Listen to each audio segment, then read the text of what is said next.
And now we want to learn on the fundamental trigonometric identities. We are moving to the advanced section of this course.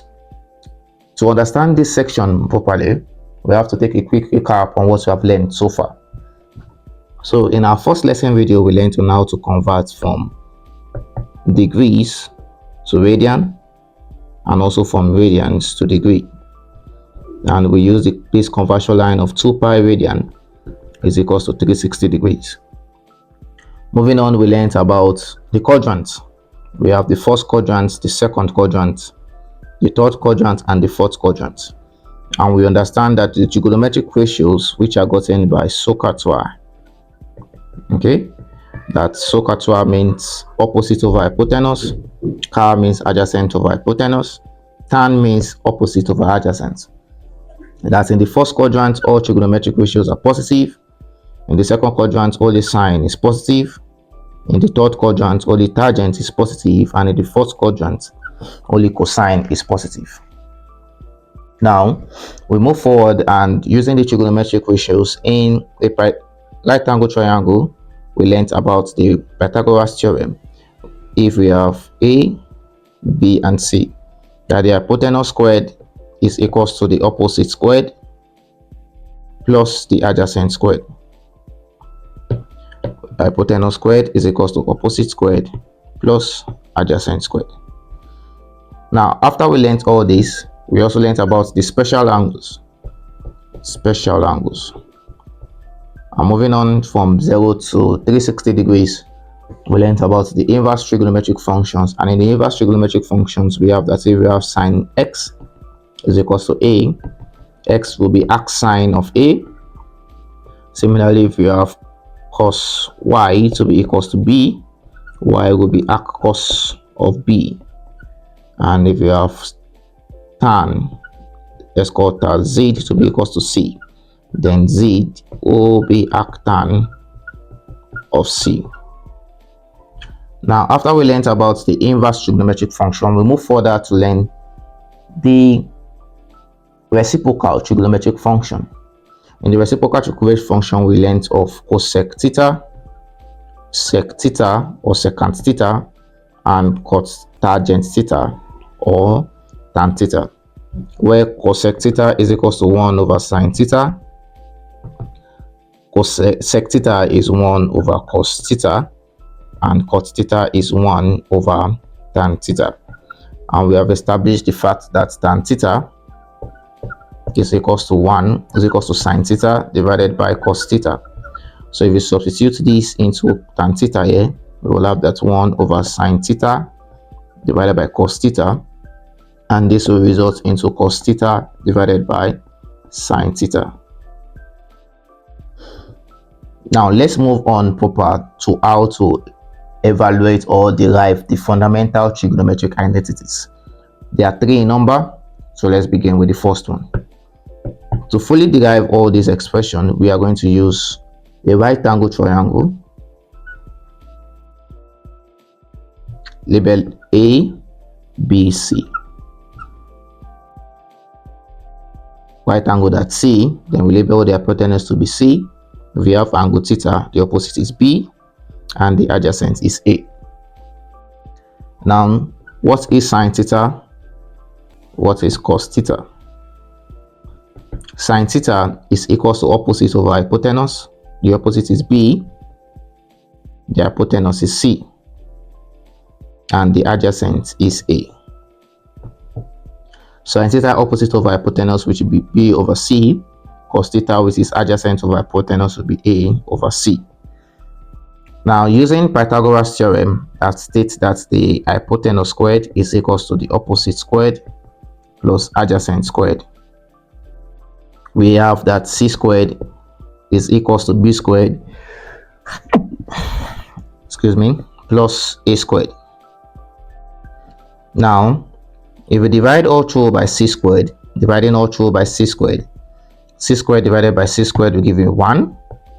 And using the law of indices, B squared divided by C squared will give me B over C squared, and A squared divided by C squared will give me A divided by C all squared.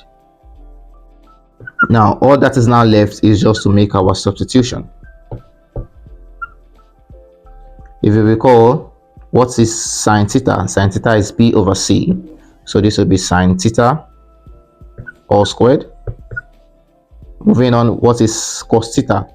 Cos theta is a over c, so therefore we have cos theta squared, which is equals to 1. So simplifying further, we will have the first trigonometric identity function, where we'll have sine squared theta, okay, plus we have cos squared theta is equals to 1. So this is the first trigonometric identity function, which is the fundamental. Now let's move on to the second trigonometric identity function. Let's write, okay, we have agreed this is the number 1. Let's simplify for number 2. To simplify for number 2, we are going to use number 1. And to fully understand this concept, let's recall on the reciprocal trigonometric function once again.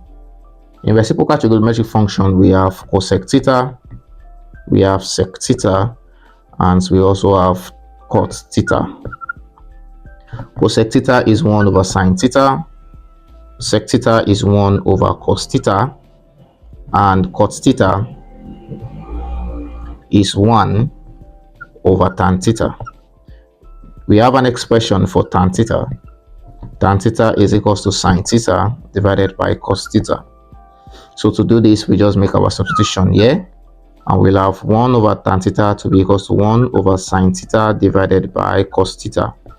And using algebra, we realize that this will result into cos theta divided by sine theta. Now let's move on. We have number 1 written there, that sine theta plus cos squared theta is equals to 1. Now let us divide all through by sine squared theta. If I divide this by sine squared theta, also divide this by sine squared theta, and divide this by sine squared theta. Sine squared theta divided by sine squared theta is equals to 1. Cos squared theta divided by sine squared theta, I will have an expression of cos theta divided by sine theta all squared. And 1 divided by sine squared theta, I will have an expression of 1 over sine theta all squared. Now, cos theta divided by sine theta is the same thing as saying cos theta, because cos theta is cos theta divided by sine theta. Let's come again. Cos theta divided by sine theta is equals to cot theta, because cot theta is equals to cos theta divided by sine theta. Similarly, 1 over sine theta is the same thing as cosec theta, because cosec theta is equals to 1 over sine theta. So we make our substitution, and there we will arrive at the second trigonometric function, and say this is 1 plus cos theta divided by sine theta is cot theta squared, and we'll have 1 over sine theta, which is cosec theta, and remember we still have squared there. So let's finalize this, and we'll have 1 plus cot squared theta is equals to cosec squared theta.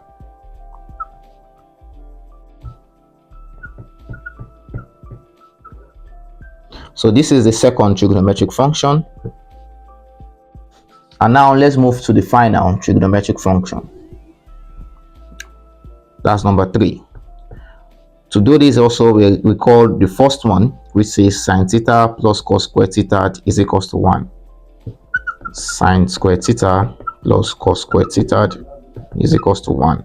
Now you will notice in the second one, we divided all through by sine squared theta, but now we're going to divide all through by cos squared theta. So dividing all through by cos squared theta, by cos squared theta, and by cos squared theta. Now we can simplify further. Sine squared theta divided by cos squared theta is equals to sine theta divided by cos theta all squared. Similarly, cos squared theta divided by cos squared theta is equals to 1, and 1 divided by cos squared theta will be 1 over cos theta all squared. Now let's find our ratios. Sine theta plus cos squared divided by sine theta divided by cos theta is the same thing as tan theta, because tan theta is equal to sine theta divided by cos theta. Similarly, 1 over cos theta is the same thing as sec theta, because sec theta is equal to 1 over cos theta. So let's move on and make our substitution. This is tan theta squared plus 1 is equals to sec theta squared, and this will result into the number 3 that we will have, that this will give us tan squared theta plus 1 is equals to sec squared theta. Now we have the 3 trigonometric function. Sine squared theta plus cos squared theta is equals to 1. 1 plus cos squared theta is equals to cosec squared theta. And tan theta plus 1, tan squared theta plus 1 is equals to sec squared theta. So let's write them out. Let's use a different ink. We have sine squared theta plus cos squared theta is equals to 1. Similarly, we have, when we divide all through by sine squared theta, we have 1 plus cos squared theta is equals to cosec squared theta. And when we divide all through by cos squared theta, we will have tan squared theta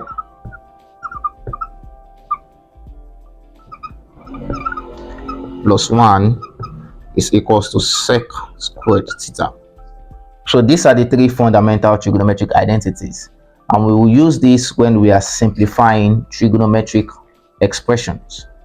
So we might be asked to give, we might be given a very large trigonometric function, and we're asked to reduce it to the simplest way possible. And that is what we'll be doing in the next lesson video.